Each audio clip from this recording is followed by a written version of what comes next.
Lesson 1.4 Part 2 or 1.4b is all about isolating variables, and it's going to feel a lot like you are solving an equation. However, instead of getting a numerical answer like x equals 5, we're going to get an algebraic answer like x equals 3y minus 2 over 7. So we're manipulating an equation to be in a form that we're happy with. So here, letter A. So they want me to take this equation and solve for y. What I'd like you to do is, if you have a highlighter or another color pen, put a box around the y that you're trying to isolate. And then we're still going to put the line down the equal sign so we can see the different sides. So same rules as equation solving. If you're moving across the sides, you have to use opposite operations. So I notice this 7x, that entire term, needs to move to the other side, and we can move that by subtracting it. So I'm going to subtract 7x from both sides of the equation. And I have y equals 8 minus 7x. Those are not like terms, so you could literally just write 8 minus 7x. You could also change the order and put the negative 7x before the positive 8. Either answer is great because your job was just to isolate y, and you've done that. So here for part B, we are going to be isolating for the variable t. I'm going to put a box around the t, and I'm going to put a line down my equal sign. And I think that's supposed to be an I, but it looks like an L, so equals P times R times T. So everything is attached to the T through multiplication, and the way that we undo multiplication is through division. Since they're both going to be divided, we can actually do that at the same time. So we can divide by P and R on both sides of the equal sign together. So this weird L looking symbol divided by PR is equal to T. Your job was to isolate T. You totally did. If you want to rewrite this equation backwards, put the t first, that is fine. You don't have to, though. All right, part C. I'm trying to solve for x, so I'm going to put a box around the x right here. Put a line down my equal sign, and let's start isolating. So the first thing I'm going to have to move is this subtracting 9y. So in order to move this to the other side, I would have to add 9y. We're going to have a problem like we did in the first example, where they're not like terms. So when you say 11x equals negative 4 plus 9y, or I'm going to write it as 9y minus 4, these can't be combined, so we got to leave it like that. All right, we're still trying to solve for x, and we're not quite there, because right now there's a multiply by 11 attached to it. So what if I was to divide by 11? You could either divide the entire thing by 11 like that, or you could divide each term by 11 separately and get 9 over 11y minus 4 over 11. Either one of these answers would have been fantastic for our purpose. If we had a different purpose, like we needed to graph something or it needed a very specific form, you might have to be flexible and manipulate the equation a little differently. All right, here comes our first real challenging one. I'm supposed to put a box around the y, but what I notice is there's too many y's. I can't just put a box around the y. So what we're going to do is we're going to collect all the y terms on one side, which they already are. And I'm going to do the opposite of distributing. I'm going to factor out the y. So if I factor out the y from that box, I take it out. Think about what you're left with. If you were to divide each of these by a y, what is still there? Well, I still have an x right here.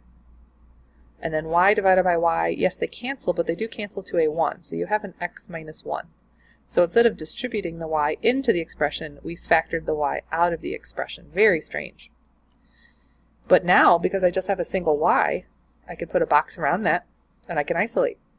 Y is being multiplied by x minus 1, so in order to undo that, I could divide by x minus 1, both sides.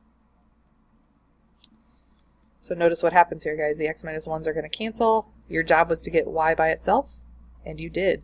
There's no other simplification you can do here. 10 divided by x minus 1 is as simple as it gets, so that is your answer.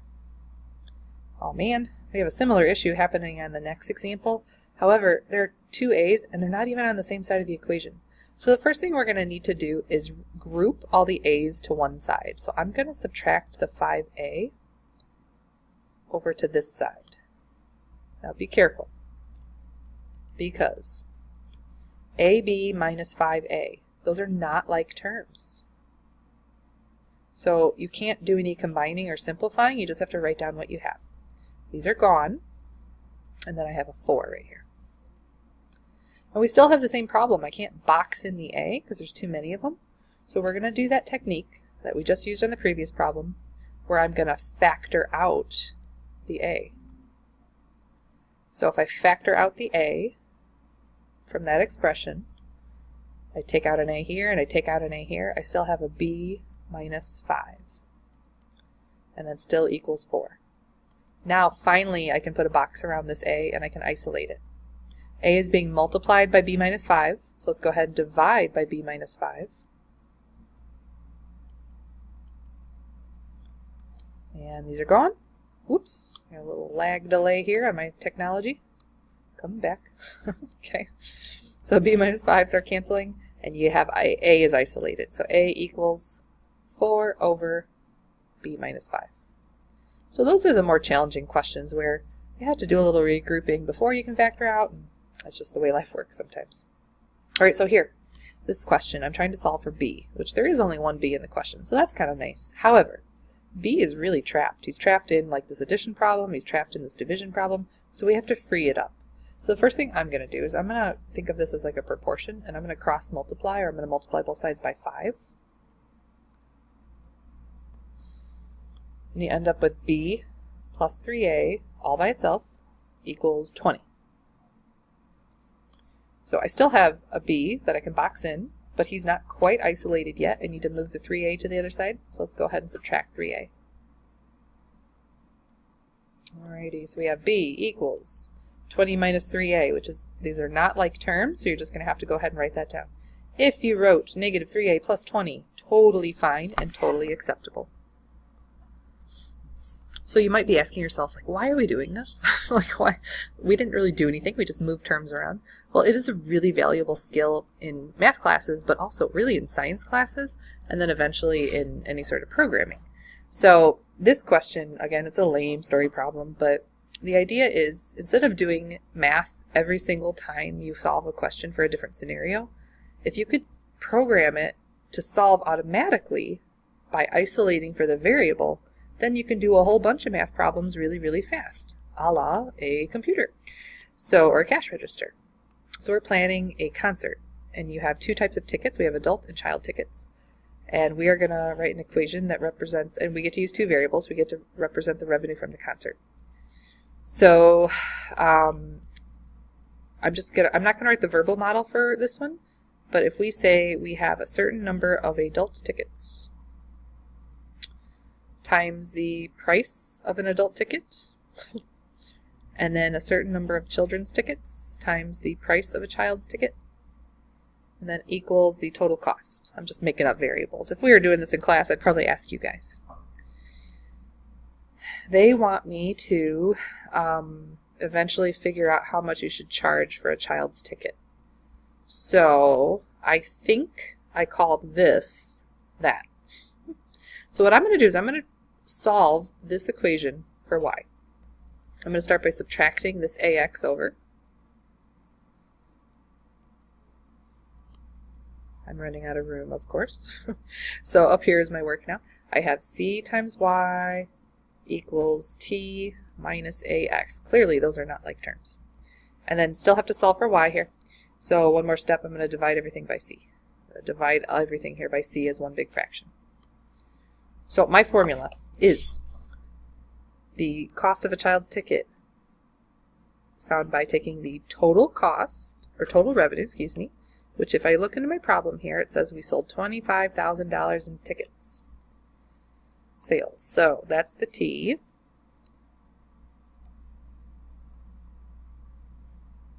Minus the number of adult tickets and the price of the adult ticket. So 800 and 25. So 800 times 25, that was the a times x. And then all of that is being divided by c. Now I'm going to leave this as a variable because that c is going to change for every problem. In this problem it's 200, in this problem it's 300, and in this problem it's 400. If we were in class, I'd have a buddy type this in for me, and I don't have a buddy right now, so I guess I'm going to have to type it in. Because that could totally be simplified. 25,000 minus that number, it's something pretty.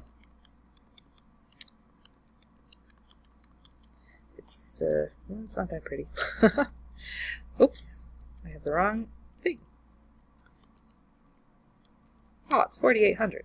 So this numerator is 4,800, and then we're going to keep dividing it by the different values for C. So when I divide it by 200, when I put a 200 right here, I get 24, right? When I put a 300 here, I get a 16. And when I put a 400 here, I get a 12. So notice, we just evaluated that problem 3 times, super duper duper fast.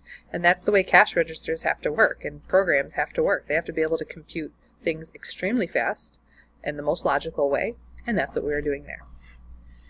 All right, a couple more practice problems here. Here's some famous geometry formula. A perimeter of a rectangle is twice the length plus twice the width, and I want you to solve for W. So we put a box around the W, and trying to isolate for the W, I would start by moving the term of 2L. So we're going to subtract 2L. Now, with this being a formula, there's not going to be a ton of simplification. So P minus 2L is exactly what we write down. And then these are gone. And then we have 2 times W still. Remember, we're trying to solve for W. So I have one last step here. I'm going to divide everything by a 2. And I don't mind with the formulas if you just write it like this.